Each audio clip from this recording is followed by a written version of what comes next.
नमस्कार, स्वागत है आपका इंडिया न्यूज़ के डिजिटल प्लेटफ़ॉर्म पर और मैं हूँ आपके साथ गुलिस्ता। तो आपको बता दें कि जो एनसीआर है और यूपी एनसीआर है, यूपी एनसीआर में अब ठंड की जो दस्तक है वो बहुत ज़्यादा बढ़ रही है।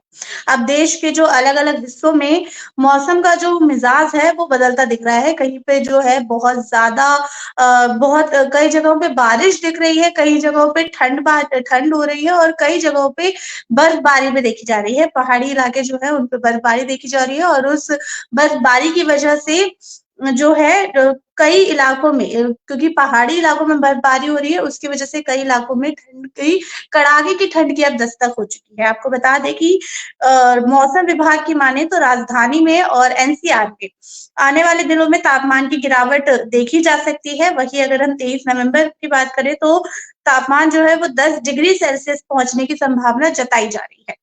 अब वही यूपी में भी अगर हम बात करें एनसीआर के साथ ही यूपी में भी तो वहाँ का जो इस हफ्ते का न्यूनतम तापमान है वो 14 डिग्री सेल्सियस तक पहुँचने की संभावना जताई जा रही है।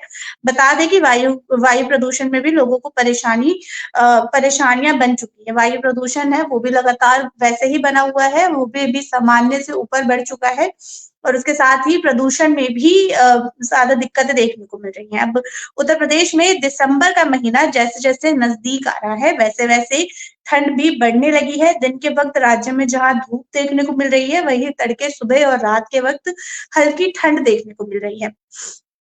मौसम विभाग की माने तो आगामी 2 से 3 दिनों के बीच में न्यूनतम तापमान 1 से 2 डिग्री की गिरावट देखने को मिल सकती है और यूपी के अगले 6 दिनों के मौसम की बात करें तो 20 नवंबर की पश्चिमी और यूपी और पूर्वी यूपी में शुष्क मौसम जो है वो शुष्क रह सकता है, बारिश होने की संभावना नहीं है। हालाँकि इस बाबत किसी तरह का अलर्ट जारी नहीं किया गया है और 21, 22 और 23 नवंबर को मौसम एक समान देखने की संभावना जताई जा रही है। अब हम यूपी की बात कर चुके हैं, एनसीआर यूपी की बात कर चुके हैं, अब दूसरे राज्यों की तरफ भी बढ़ते हैं, तो बता दें कि पूर्वोत्तर भारत के राज्यों जैसे कि असम, मिज़ोरम, नागालैंड, मणिपुर में भारी बारिश की संभावना जताई गई है। अंडमान द्वीप समूह और तमिलनाडु के कुछ हिस्सों में हल्की से मध्यम बारिश हो सकती है और केरल और लक्षद्वीप तटीय कर्नाटक में भी हल्की बारिश देखने को मिल सकती है और वहीं अगर हम जम्मू कश्मीर की बात करें तो वहाँ पर भी अलग-अलग हिस्सों में बारिश की संभावना बनी हुई है। वहीं बिहार के मौसम में कुछ खास बदलाव देखने को नहीं मिलेंगे।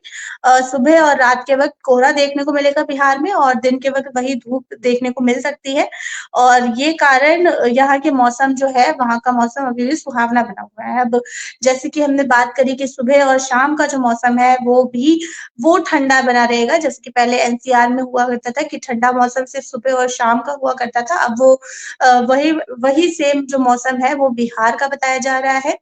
अभी कुछ दिनों में ठंड में कुछ ख़ासा बदलाव इतना नहीं होगा लेकिन फिर भी हम आपसे यही अपील करेंगे कि जो ठंड के कपड़े हैं वो अब निकाल लें। अगर किसी ने ठंड के कपड़े नहीं निकाले हैं, वो अपने ठंड के कपड़े अब निकाल लें क्योंकि कहीं-कहीं पर बर्फबारी भी देखने को मिल रही है और पहाड़ों पर जो है वहाँ पर बर्फबारी की वजह से उसका असर जो है वो हर तरफ तटीय इलाकों में देखने को मिल रहा है। तो फिलहाल के लिए अभी इस स्लाइड में इतना ही। आपको जो भी जानकारी पता चली उसके लिए आप इतनी देर तक हमारे साथ लाइव में जुड़े उसके लिए बेहद धन्यवाद।